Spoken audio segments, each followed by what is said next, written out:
My name is James Sambamatsu. I'm the chair of the SRO task force. Thanks for coming this morning. We should start with introductions. Jordan, can you start us off? Jordan Davis, tenant representative. Juan Garcia with Mission SRO Collaborative, serving as a guest today. Sam Patel at Hotel Online. Peter Keith, Deputy City Attorney and Legal Advisor. Clerk Gilmore, Central City SRO Collaborative. My name is Mike Hunter. I'm with HSH, but I'm not here representing HSH. I'm just here. Avi Lambert, Food Security Task Force, and member of the public. Margaret Tinetti, HSH. Raul Fernandez Berriozábal with the SRO Families United Collaborative. Adaku Day with the San Francisco Health Department Healthy Hotels Program. Oh, Morning. Angela Chu with the Chinatown SRO Collaborative. All right, thank you. Oh, Jennifer Chungju, Administrative Support.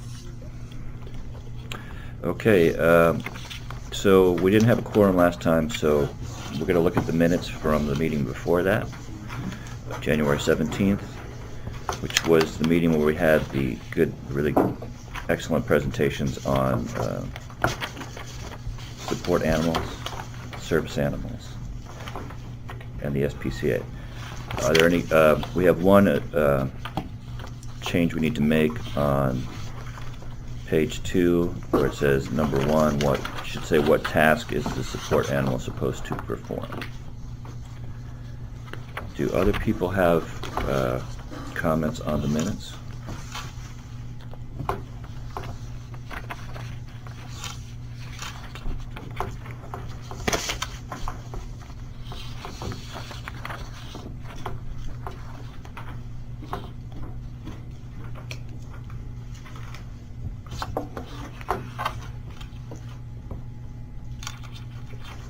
Just I think it would be beneficial if maybe the suggestion for late meetings from here on out, like that when we have reports from SRO Collaborative, we mention like, a brief sentence about what the report is. Right, okay, so Just for future yeah, no, reference. that I'm makes not sense. going to press.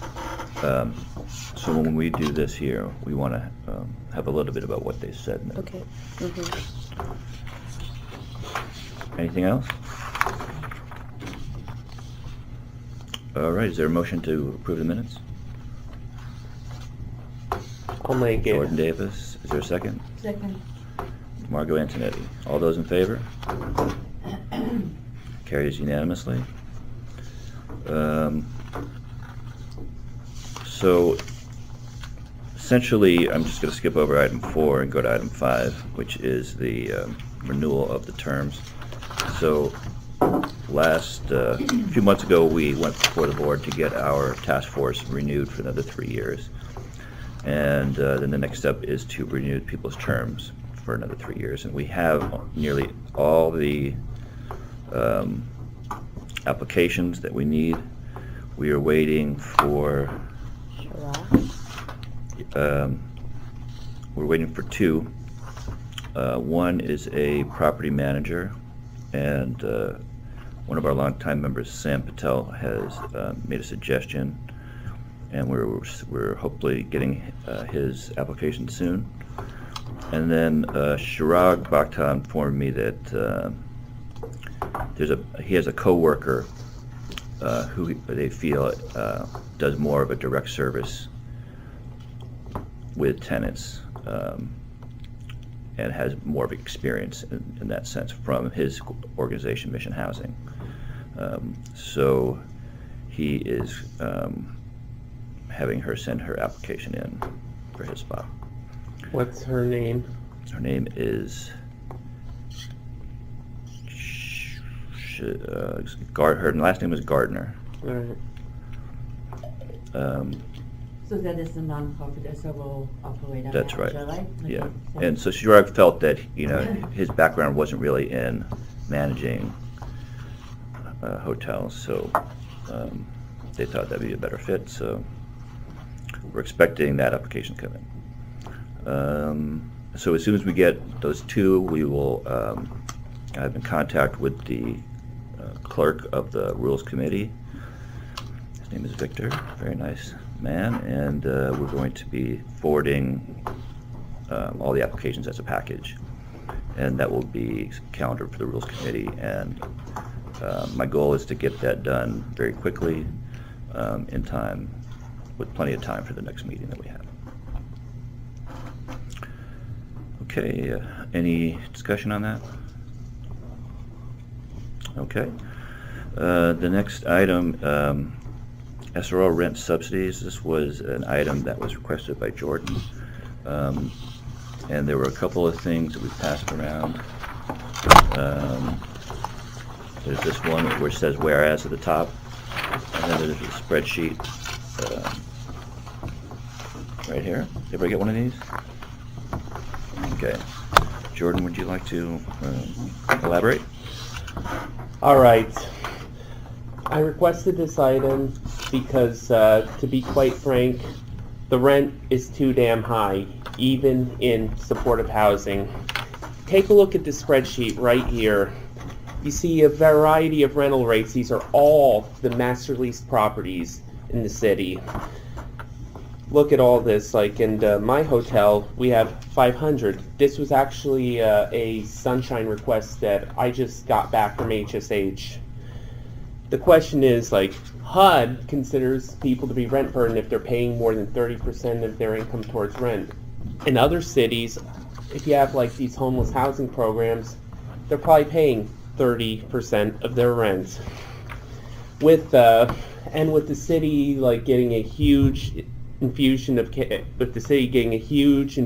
tax revenue, this ain't the recession of the mid 2000s. This is really and plus like with the ERAF funding, plus with Prop C, which will likely survive its court challenge, we can afford this. And I've run the numbers, and just for master leases alone, $8 million more plus whatever we're spending right now would be sufficient to have a 30% based on various factors. Now, also, I want to talk about someone who's directly impacted. If you are on, I won't disclose my income source, but if you're on, I will say if you're on SSI, which is probably the most common, the maximum rate, assuming you don't have any adequate cooking and nor adequate storage facilities, $10.18. If you do have a refrigerator in a common and a stove in the common area, which the Heartland does, you would get $9.31. But the rent there is $500 a month. So you get less money if there's a kitchen nearby? Yeah, but of course there's no because Heartland is flat rate. There's that, and we also do not get food stamps if you're on SSI because we have the cash out thing. I think they're trying to get rid of that, but I can tell you as someone who, I mean, I have to pay my own phone bill, and I'm pretty, I will say that I am pretty much know how to save up my money, but even then, I struggle at the end of the month. I struggle right now. And when I pitch this, when I talk to other tenants about this in THC, doesn't matter young, old, whatever their race, whatever their background, they're very supportive of the idea of 30% of their income, of paying only 30% of their income towards rent. And I have included a resolution. I am not going to bring this to a vote this month. Just as a process thing, a lot of advisory committee or peer advisory committees actually have write resolutions and regularly pass them out on issues that matter. And I would encourage other members, if they have something that they're really passionate about, to float this. I've decided not to move forward with this in order to respect, so that way we can have a full house to vote on this. And an abundance of caution due to Brown Act stuff. But, Can I ask a question? yeah. What's the cost to the city of this program? I don't know the exact cost, but I would estimate it would be $224 extra if you live in a hotel, which is $503 a month. Times that by 12. that means it would be about 2,500 something per tenant per year.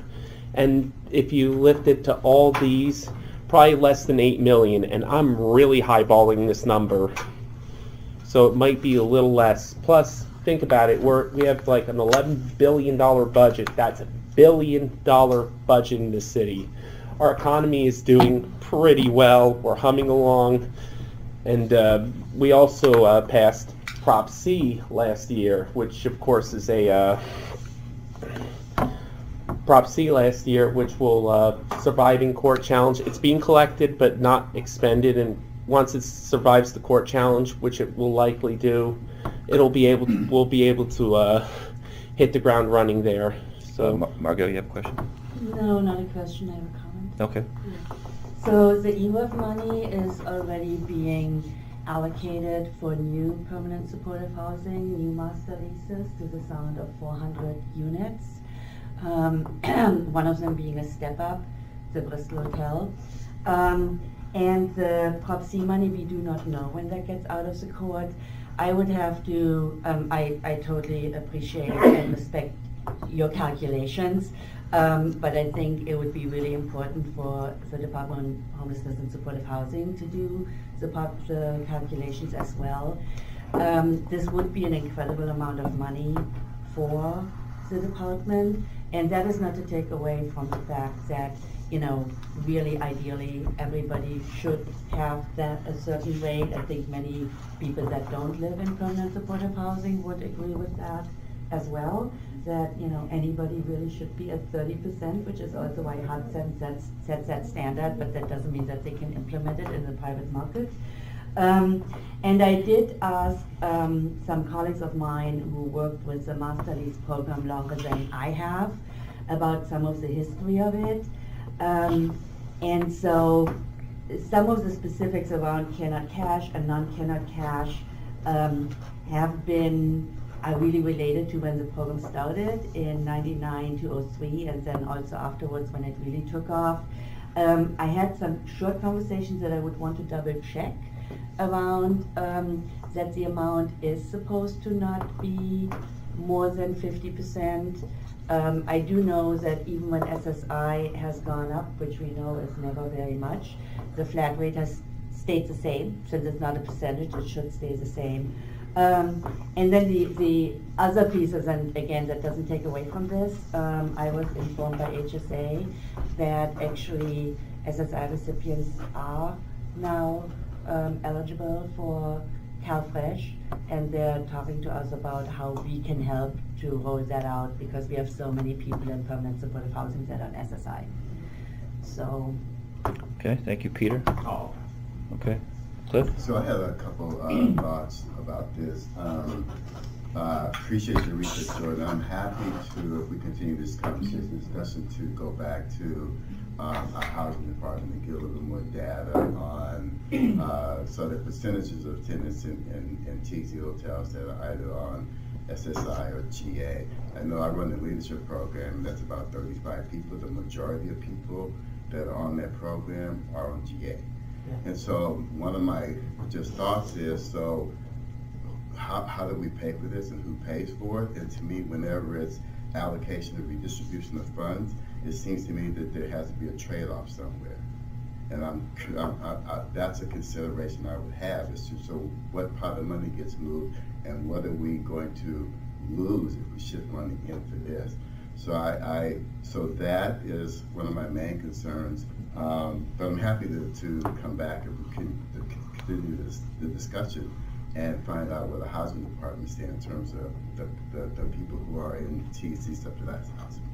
I want to thank Jordan for providing this stuff ahead of time, giving people a chance to come back to the next meeting before calling for a vote. So I really want to thank you for a really thoughtful presentation and doing it in a way, in a process that is helpful for everybody here.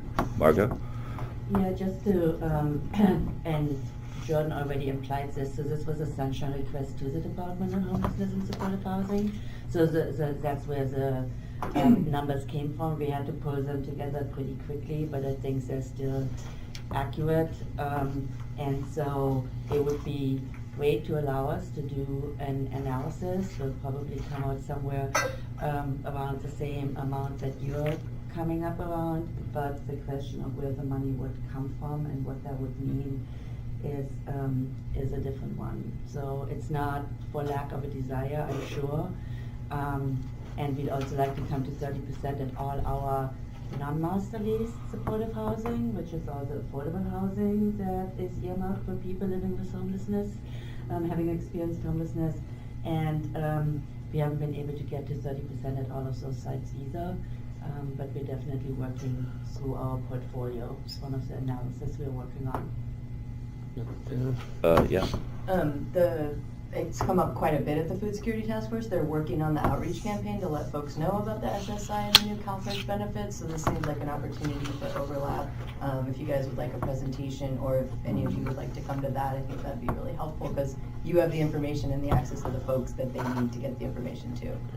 And is someone who has special dietary needs, it's actually really hard. Like, I'm not blowing my money on drugs. Like, that's just get that out of your head. And I don't like those stereotypes that tenants should have to live in austerity because of all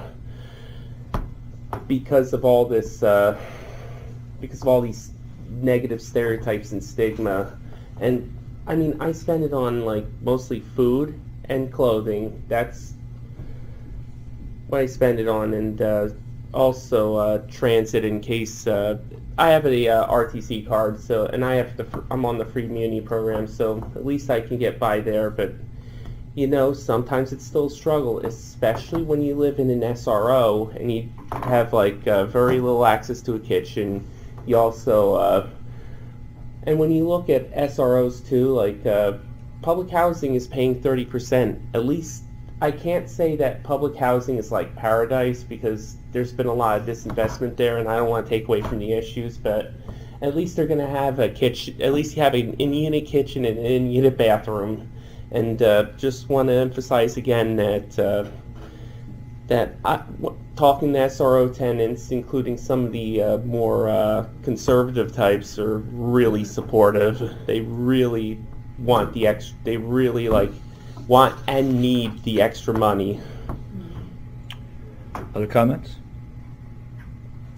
All right. Well, I really appreciate you bringing up this idea and this presentation. And I do, the last point I want to make is that I don't want this to be I want the city to fund this. I don't want to put any burden on the owners or the nonprofits. I want the city to fund this. I've mentioned ERAF and Prop C because in the budget, because like we've already got a lot of other things funded, and somehow we gotta find a way here. I don't care what it looks like. We got to find a way. We got to get rent relief. Okay. And I'm open to suggestions of amendments. If you could send this out, I'm open to suggestions of amendments to the resolution. All right. Thank you. Next item 7, reports from SRO collaboratives. Angela, do you have something? Okay. Actually, our report would be more on what's happening with the city's planning for MOHCD's planning for the city's affordable housing issues. Okay. We had a meeting last month in Chinatown. Actually, MOHCD has been having meetings in different neighborhoods. What happened with the translation? Huh? Was there a problem with the translation? Well, that's part of it. But the thing is, the time was very short for people to voice their issues and share. So it was a little bit chaotic. Our community is trying to put together our own forum. So it would be sometime in the beginning of April. Chinatown will have a community forum on housing. One of the area we would look at is the affordability of housing. So that's one big chunk of things. People have a lot of things to say about. And for our families, they have similar concerns as Jordan raised in the really low-income families, low-income seniors, low-income people. The affordability is a biggest issue here. So we hope that we will be able to look at it, the overall picture of everyone in all over San Francisco, to make MOHCD, our government, realize what needs to be done. That's one thing. The other thing, we work with the Coalition on Homelessness on the coordinated entry system. One big problem with it is that it doesn't provide service for families that are in SROs or people who are double up. The system just left out those families, those people that are in need. So that's a couple of things we are working with to have make sure that our families are able to get into housing, the city's housing. That's the main thing. Thank you. Raul, do you have anything you want to add to that? Yes, briefly. So in addition to our normal code enforcement work, we met together as a collaborative. We finalized the 5-year plan for the collaborative. Right now we're on the planning of the family leadership training that is going to take place from May 16 to June 27. We have also planning of the PO trainings, the trainings for our peer organizers. We're going to have one on DPH on 4/11 and the DBI on 4/25. Thank you so much for facilitating those. And also we're working on the family satisfaction service, the annual family satisfaction service. And just to elaborate a little bit more on what Angela was bringing up to the table, that is really important. So the SRO Families United Collaborative and Coalition on Homelessness met with Jeff Kaczynski and the Department of Homelessness and Supportive Housing just to address this issue of coordinated entry system, right? So basically it's like the main access for housing. And in the way the coordinated entry system is planned, like families originally were deemed as were deemed as a low priority, which for all intended purposes just feels like a euphemism for you're on your own. And as of today, we haven't seen any families transitioning to affordable housing through this system. So, now in light of Prop C and a specific language, language and legislation about families living in SROs, we need to continue these conversations with the Department of Homelessness and Supportive Housing to ensure that SRO families have access to Prop C funds. And we'll keep you guys posted. All right, thank you. Clifford. Hi, Clifford Gilmore, Central City Collaborative. A couple items.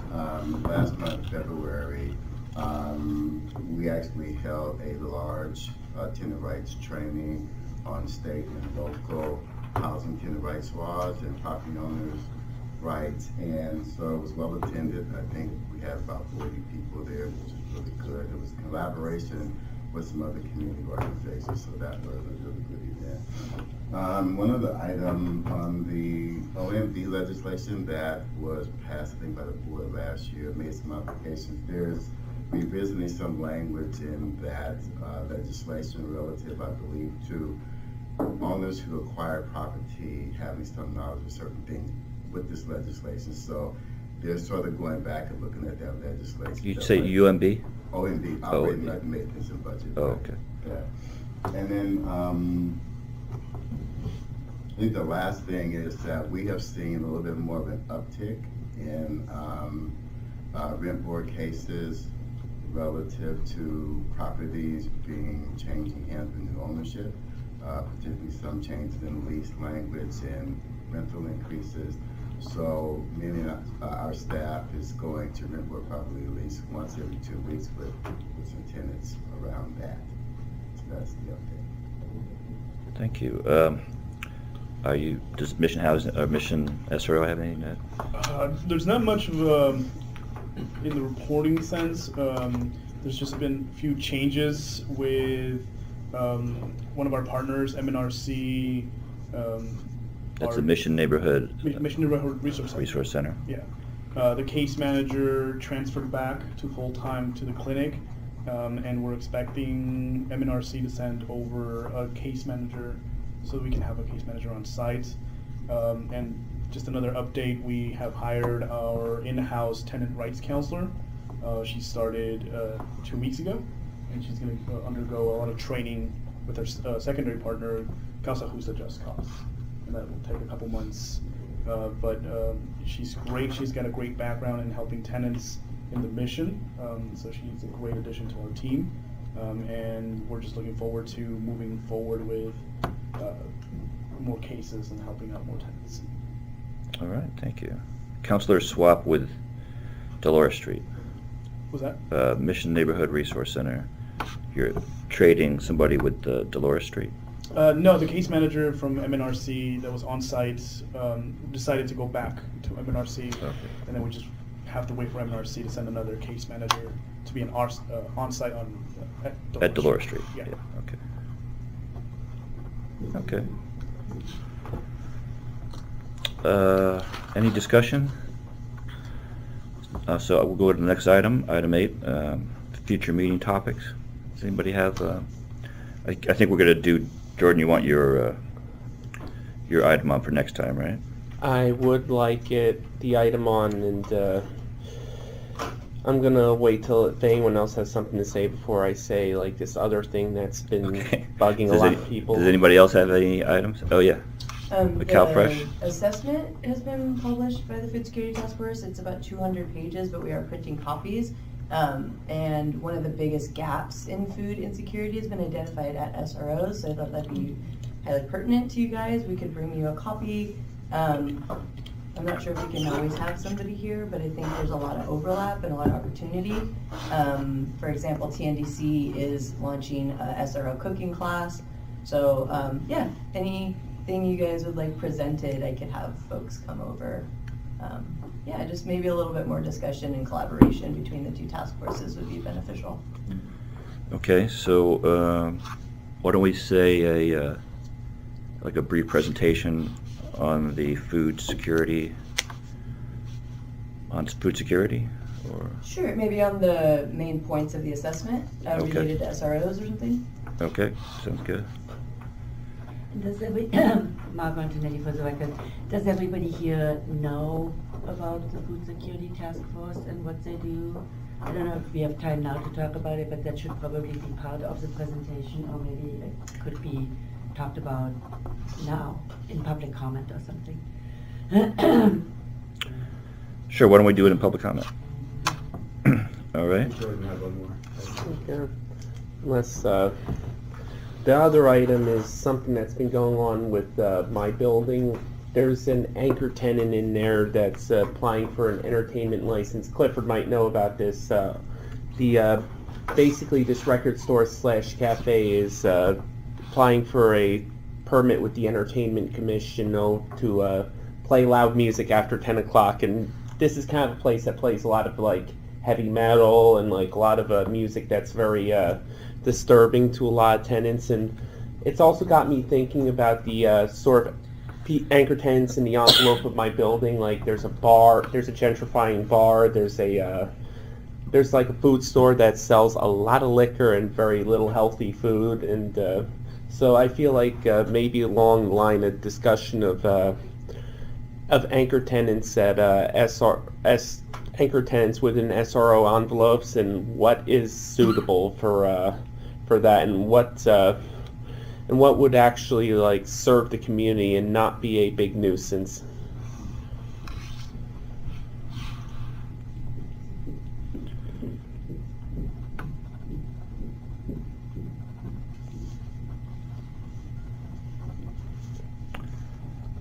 yeah, Sam. Yeah, I'd like to see if we can get somebody from the APS to come and do a presentation on, what their criteria is, on how they help some of the tenants who need help and stuff.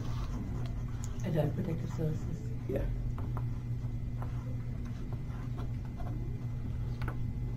All right.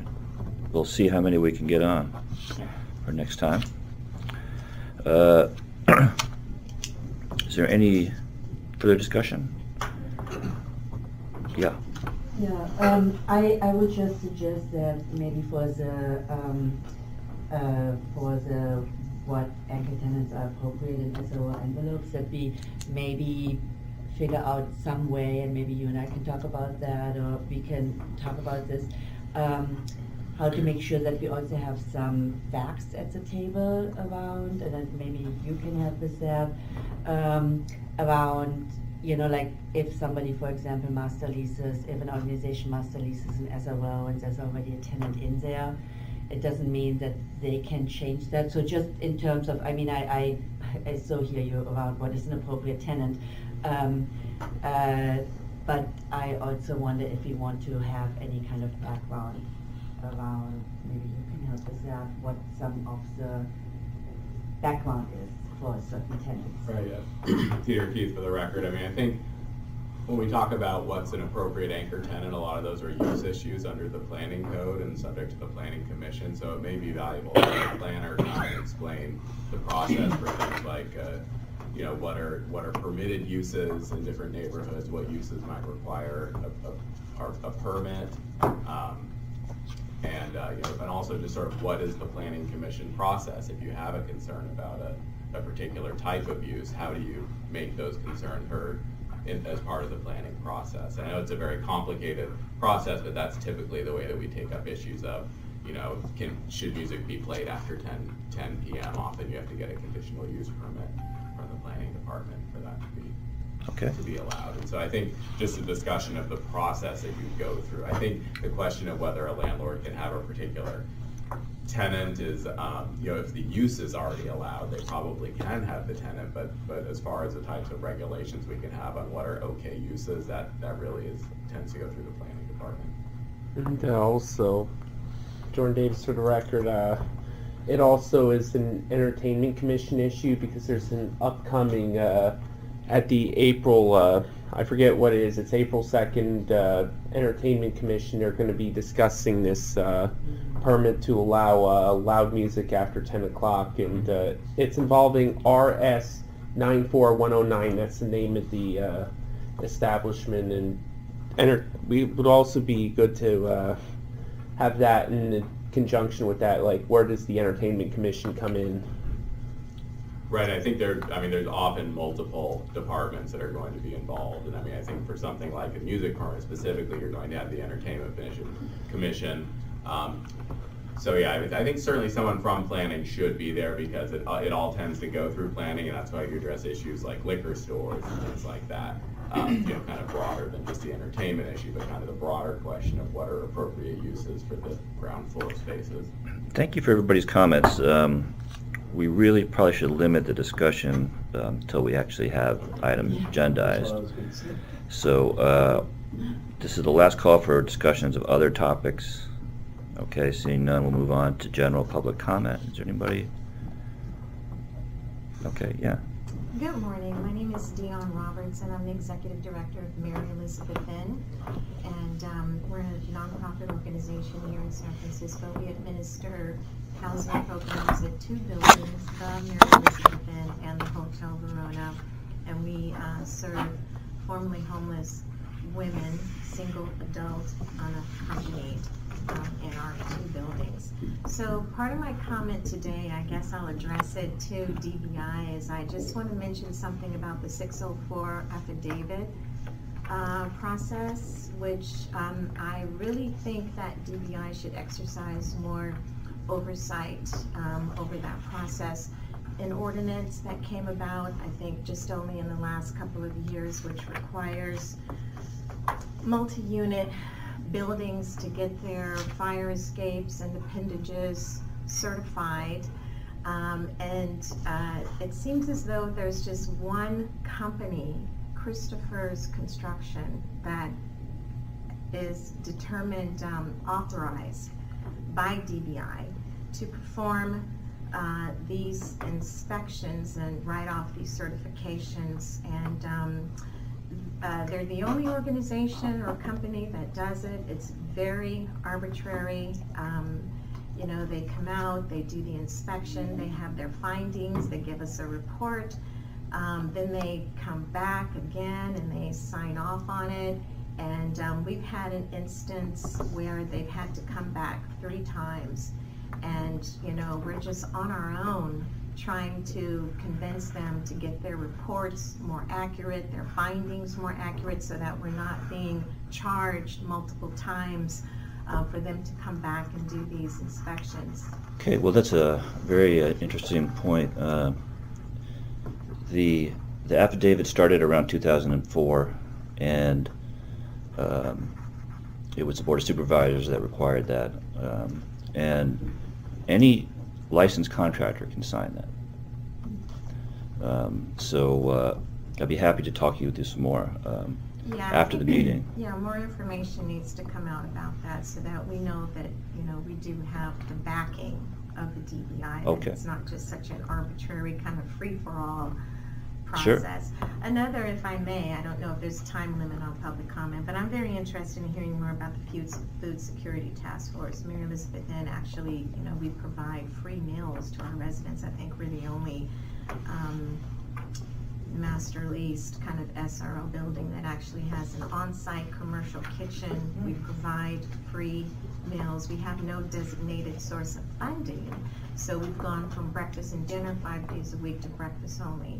But we do participate, like a lot of companies or organizations participate with the food bank. So we have about a weekly, you know, food delivery, which our residents get to have maybe about a bag of groceries, you know, once a week. But, you know, I'd like to know more about that if you could share information. Thank you for allowing me to speak.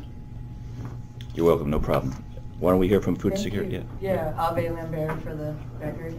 Yeah, please come the first Wednesday of every month from 1:30 to 3:30 at 25 Van Ness, room 610. Very welcome public comment, especially orgs like yours. We do a lot of talking about getting folks access to food and kitchens, and trying to align food donations.